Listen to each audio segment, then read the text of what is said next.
IPL is back. সুতরাং বুঝতেই পারতেছেন মানুষের মাঝখানে উত্তেজনা কিন্তু একটু বেশি। কলকাতা ভার্সেস আরসিবি এই ম্যাচটি দিয়ে কিন্তু আইপিএল এর নতুন করে যাত্রা শুরু হতে যাচ্ছে। কে হবে এই ম্যাচটিতে জয়ী আপনারা কিন্তু অবশ্যই কমেন্টস করে জানাবেন। আপনাদের মনে পড়ে কি 2025 সালের প্রথম ম্যাচটি কিন্তু কলকাতা আর আরসিবি মাঝখানে হয়েছিল। ওই ম্যাচে কিন্তু আরসিবি খুব সহজভাবে জয়লাভ করেছিল।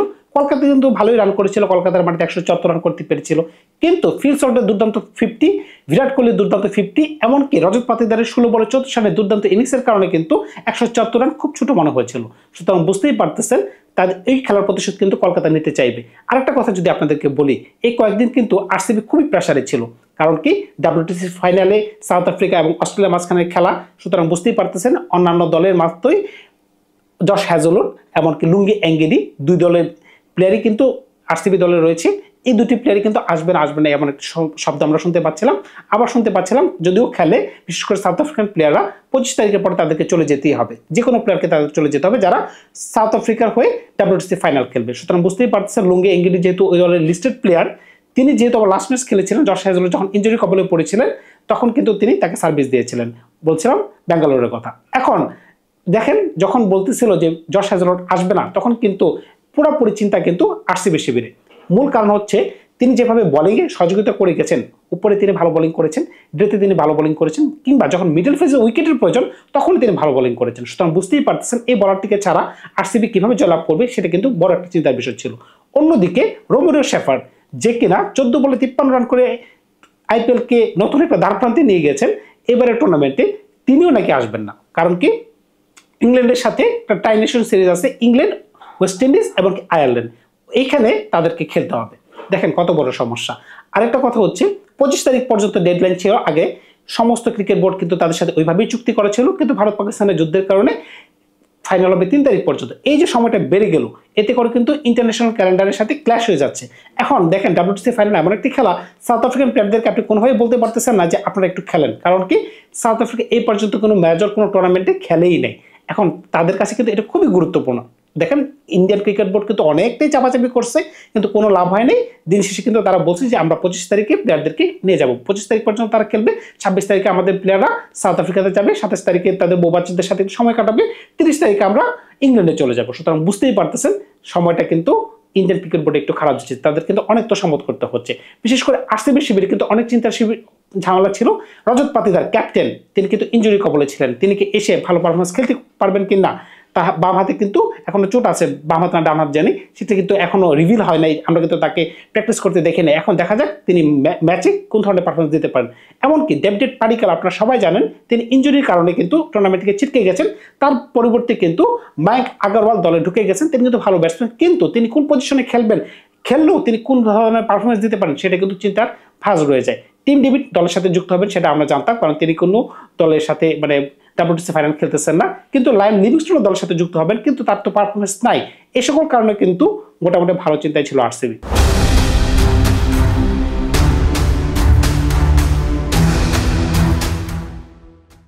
অন্যদিকে ডিফেন্ডিং চ্যাম্পিয়ন কলকাতা, যে কিনা গতবারের চ্যাম্পিয়ন, তাদের জন্য কিন্তু একটা ভালো সুযোগ। একটা তারা ব্রেক পেলো, ব্রেকের পরে কিন্তু তারা একটু শক্তভাবে ফিরে আসতে পারে। আপনাদের মনে পড়ে কি একটাবার কিন্তু দুবাইতে অর্ধেক আইপিএল হয়েছিল আর অর্ধেক আইপিএল হয়েছিল ইন্ডিয়াতে। দুবাইতে যখন একটা টিম ভালো খেলেছিল তখন যারা আবার তারা ইন্ডিয়াতে আসলো কিন্তু খেলার মান অন্য ধরনের হয়ে গেল। তার মানে কি মোমেন্টাম যখন ব্রেক হয়েছে তখন কিন্তু অন্য ধরনের হতে পারে। এখন যখন আরসিবির কাছে যখন মনে হচ্ছে একটা ম্যাচ খেলেই তারা প্লেঅফসে নিশ্চিত হয়ে যাবে, যেহেতু তারা 16 পয়েন্ট নিয়ে টেবিলের শীর্ষস্থানে রয়েছে, কিন্তু যদি এমন হয় টানা 3টি ম্যাচ যদি তারা হেরে যায়, অস্বাভাবিক তো কিছুই না। আবার যদি কলকাতা এমন হয় যে টানা 3টি ম্যাচ জয়লাভ করে, তখন কিন্তু কলকাতা আবার প্লেঅফসে চলে যেতে পারবে। সুতরাং বুঝতেই পারতেছেন এই ম্যাচটিকে আপনারা যদি কোনোভাবে হালকাভাবে নেন তখন কিন্তু আপনারা বোকার স্বর্গে বাস করবেন।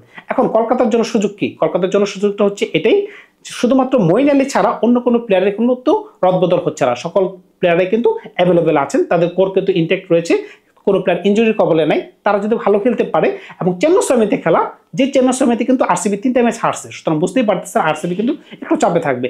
আর যেহেতু কলকাতার স্ট্রেংথ হচ্ছে তাদের বোলিং, যদি সুনীল নারায়ণ এবং বরুণ চক্রবর্তী এই দুজন যদি একটু ভালো বোলিং করতে পারে, সেই সাথে ভৈরব আরোরা, তারপর হার্ষিত রানা, রামনদীপ সিং যদি একটু ভালো বোলিং করতে পারে, তাকে যদি সঙ্গ দেয় অ্যান্ড্রু রাসেল, তখন কিন্তু তাদের বোলিংটা ভালো হয়ে যায়। কিন্তু সবচেয়ে বড় সমস্যা কোথায়? তাদের ব্যাটিংয়ে।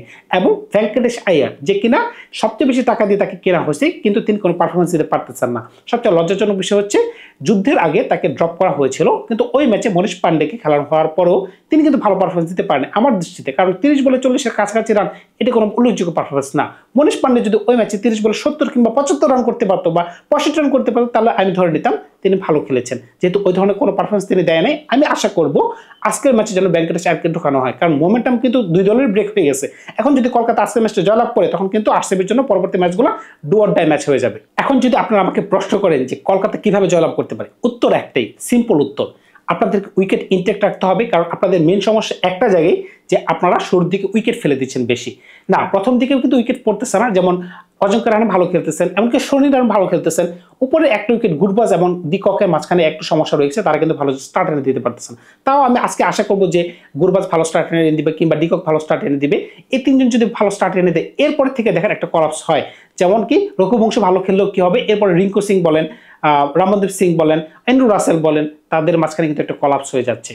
এটা একটা বড় সমস্যা। কিংবা ভেঙ্কটেশ আয়ার বলেন, এই জায়গাটুকুতে কিন্তু কলকাতা বড় সমস্যা। আমি বলবো আজকের ম্যাচটিতে অন্তত তারা যদি প্রথম 10 ওভারে যদি 80 রানও নেয়, যদি একটি উইকেট কিংবা 2টি উইকেট পড়ে, তাদের হাতে কিন্তু তখনও 8টি উইকেট থাকবে।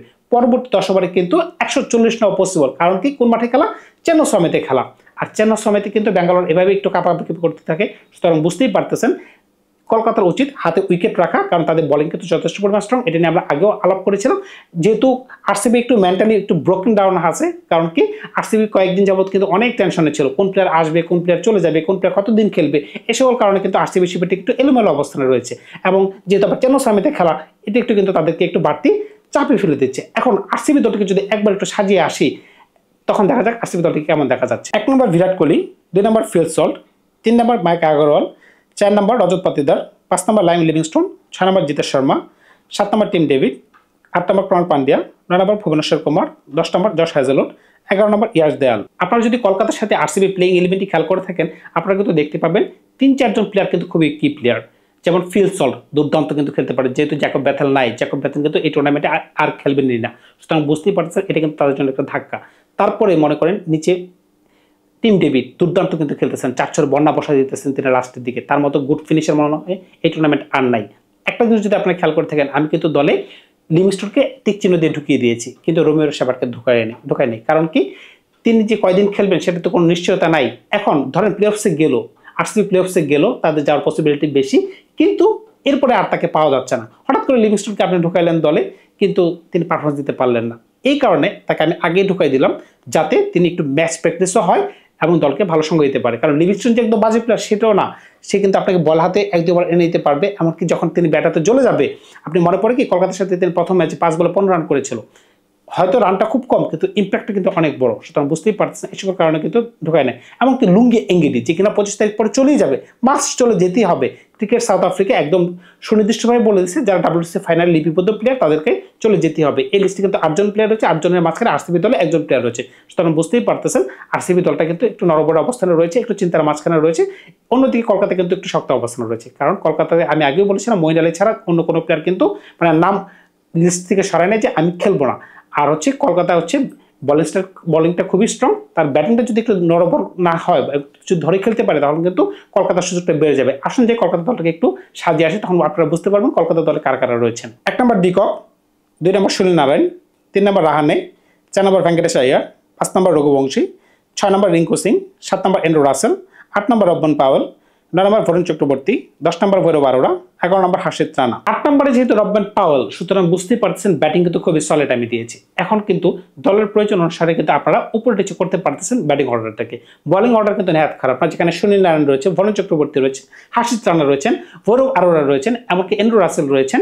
সুতরাং বুঝতেই পারতেছেন, এমনকি ইম্প্যাক্ট প্লেয়ার হিসেবে তো আপনি আরেকজন বলকে খেলাইতে পারতেছেন। সুতরাং বুঝতেই পারতেছেন যদি আপনাদেরকে হারাইতে হয় তাহলে ব্যাটিং ভালো করতে হবে, কারণ ওই মাঠে রানের প্রয়োজন। হ্যাঁ, বোলিংয়ের ভালো প্রয়োজন রয়েছে, সেটা অস্বীকার করার কোনো সুযোগ নাই, কারণ বলারই ম্যাচ জিতায়। কিন্তু ওই মাঠে রানটা একটা কাউন্টেবল একটা জিনিস, আগে ব্যাটিং করুক আর পরে ব্যাটিং করুক। সুতরাং বুঝতেই পারতেছেন কলকাতার জন্য একটা ভালো সুযোগ, কারণ হচ্ছে একটা মোমেন্টাম কিন্তু ব্রেক হয়ে গেছে। মোমেন্টাম যেহেতু ব্রেক হয়ে গেছে, এখন কলকাতার কিন্তু টানা 3টে ম্যাচ জয়লাভ করতে হয়। দেখেন কাগজে কলমে জিনিসটা খুব কঠিন হলেও কিন্তু গোল বলের খেলা কিন্তু খুবই একটা সহজ একটা ব্যাপার, আবার খুব কঠিন একটা ব্যাপার। আপনি 3টি ম্যাচ খেলে 3টি ম্যাচ হারতেও পারেন, আবার 3টি ম্যাচ খেলে 3টি ম্যাচ জয় লাভ করতে পারেন। অন্যদিকে আরসিবির একটা ম্যাচ জয় লাভ করলে কিন্তু অন্তত 18 পয়েন্ট নিয়ে তারা প্লে-অফসে যেতে পারবে। কিন্তু আজকের ম্যাচটা যদি তারা কোনোভাবে হেরে যায়, আর যদি কলকাতা মনে করে যে না আমরা প্রথম ম্যাচের প্রতিশোধ নিব, তাহলে তো তারা হারতেই পারে, অস্বাভাবিক কিছুই না। তখন কিন্তু তাদের পরবর্তী ম্যাচগুলো কিন্তু ডু অর ডাই ম্যাচ হয়ে যাবে।